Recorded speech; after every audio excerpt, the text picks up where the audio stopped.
ആറന്മുള നിയോജകമണ്ഡലത്തിൽ പ്രചാരണം തുടങ്ങി UDF സ്ഥാനാർത്ഥി അബിൻ വർക്കി. പോസിറ്റീവായ പ്രതികരണമാണ് വോട്ടേഴ്സിൽ നിന്ന് ലഭിക്കുന്നതെന്ന് അദ്ദേഹം പറയുന്നു.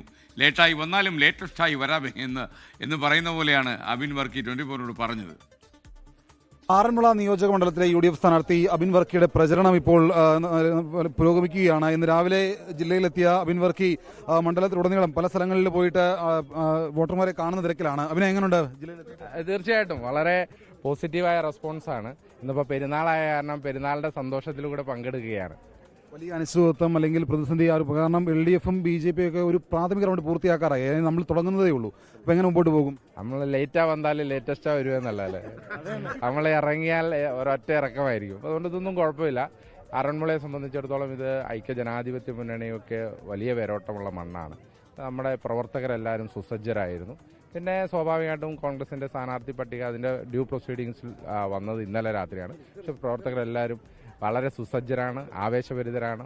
ഒറ്റയിറക്കം ഇന്ന് ഒരൊറ്റ ദിവസം കൊണ്ട് ബാക്കി മുന്നണികളൊക്കെ ഇത്രയും ദിവസം ചെയ്ത് ഞങ്ങൾ ഒറ്റയടിക്ക് തീർക്കും. വളരെ കുറച്ച് സമയം മാത്രമേ ഉള്ളൂ. കാരണം നാമനിർദ്ദേശ പത്രിക കൊടുക്കാനടക്കമുള്ള ദിവസങ്ങൾ വളരെ കുറവാണ്. അപ്പോൾ ഏത് രീതിയിലായിരിക്കും പ്രചരണം മുന്നോട്ട് കൊണ്ടുപോകുക? തീർച്ചയായിട്ടും അത് ഇവിടുത്തെ UDF കമ്മിറ്റികളുമായി ആലോചിച്ചുകൊണ്ട് വരും ദിവസങ്ങളിൽ അതിന്റെ പൂർണ്ണമായ രൂപത്തിലേക്ക് വരും. എന്നാൽ തന്നെയും ഇവിടെ പ്രാഥമികമായ വർക്കുകളൊക്കെ തന്നെ ഇവിടുത്തെ UDF കമ്മിറ്റി UDFിൻ്റെതായ നേതൃത്വത്തിൽ പ്രാഥമികമായ വർക്കുകളൊക്കെ നടന്നിട്ടുണ്ട്.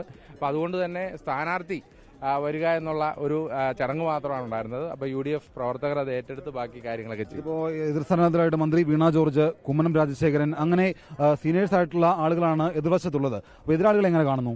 അല്ല, തീർച്ചയായിട്ടും ഒരു മത്സരമാണല്ലോ. എല്ലാ എതിരാളികളെയും ആ എതിരാളികളുടെ ബഹുമാനത്തോടു കൂടി കാണുന്നു. ഒരു നല്ല ആരോഗ്യപരമായ മത്സരമാണ് പ്രതീക്ഷിക്കുന്നത്. ആരോഗ്യപരമായ മത്സരം നല്ല രീതിയിൽ പൂർത്തീകരിക്കാൻ സാധിക്കട്ടെ എന്നാണ് പ്രതീക്ഷിക്കുന്നത്. വികസന തുടർച്ചയ്ക്ക് വോട്ടാണ് LDF അഭ്യർത്ഥിക്കുന്നത്. അപ്പോൾ നമ്മൾ എന്ത് പറഞ്ഞായിരിക്കും പ്രചരണം നടത്തുക? 10 കൊല്ലത്തെ വികസനത്തിന്റെ നേർചിത്രമാണ് ഈ കാണുന്നത്. വേണമെങ്കിൽ ഇവിടെ ഒന്ന് കണ്ടോളൂ. 10 കൊല്ലത്തെ വികസനത്തിന്റെ നേർചിത്രം. അപ്പൊ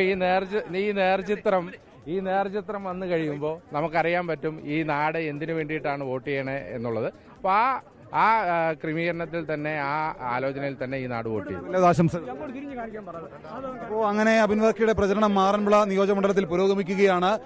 വലിയ ആത്മവിശ്വാസത്തോടു കൂടി തന്നെ മുന്നോട്ട് പോകും എന്നുള്ള കാര്യമാണ് അബിൻ വർക്കി പറയുകയും ചെയ്യുന്നത്. സന്തോഷ് ചേകർക്കൊപ്പം ഷിജോ കുര്യൻ, 24 പത്തനംതിട്ട. ലോകത്തെവിടെയായാലും ഏത് സമയത്തും 24 വാർത്തകളും ഓഗ്മെന്റഡ് റിയാലിറ്റി പാക്കേജുകളും എക്സ്പ്ലെയിനറുകളും വിശദമായി കാണാൻ ഞങ്ങളുടെ YouTube ചാനൽ നിങ്ങൾക്ക് സബ്സ്ക്രൈബ് ചെയ്യാം.